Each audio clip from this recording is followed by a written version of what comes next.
Hi, this is Seth Sartain at North Texas Wealth Management, and we're back for another client update. So my role in the office is really just to monitor the overall financial planning landscape for any type of a change or a new opportunity or a new strategy that we might could employ. And as I become aware of these changes, I just make sure the rest of the team is informed so we're all up to date on our planning strategies for clients. So that brings us to our planning topic of the day, which is required minimum distributions.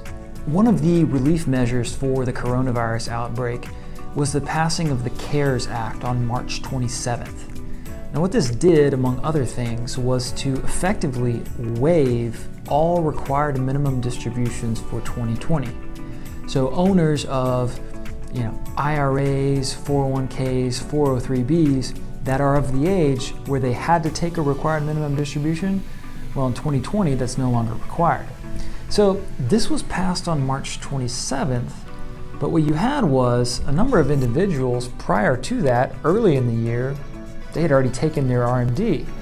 And there wasn't really clear guidance on what, if anything, those individuals could do if they didn't actually want to take that distribution, meaning they only took it because they thought they had the requirement for the year.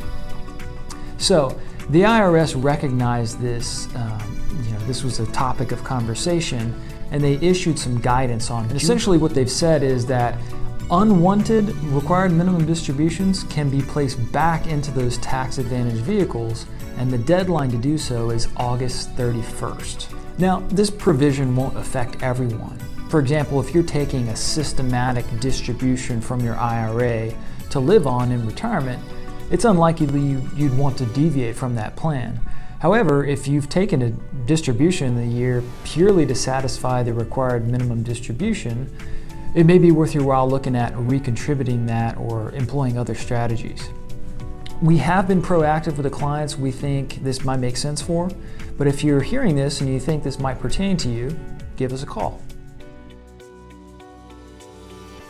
There's an old adage that says that the stock market is not the economy. That is to say that in the short term, the stock market's not necessarily going to do what one might expect given economic data that's forthcoming. And there's a number of reasons for this, but primarily it's that the stock market is forward-looking. It's always anticipating what's going to happen in the economy, whereas economic data that's coming out, by definition, is reporting what has already occurred. So there's an inherent disconnect there. And as we've seen here recently, sometimes that disconnect can be quite drastic. Let's look at an example. The S&P 500 recently exhibited what some technical analysts interpret as a positive bullish signal.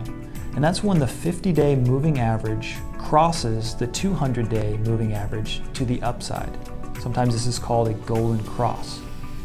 Now, this potentially positive signal comes at the same time that in the broader economy we're seeing continued strain on economic output from the coronavirus, an increased number of new cases, states like California going back further into lockdown, and of course the uncertainty around the upcoming election.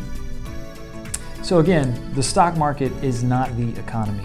And to us, this just emphasizes the importance of investing according to your long-term goals and your personalized financial plan.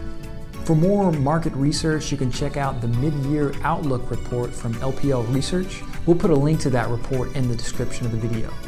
Thanks for joining us for another client update. We hope you're enjoying the new video series. Don't forget to subscribe and share.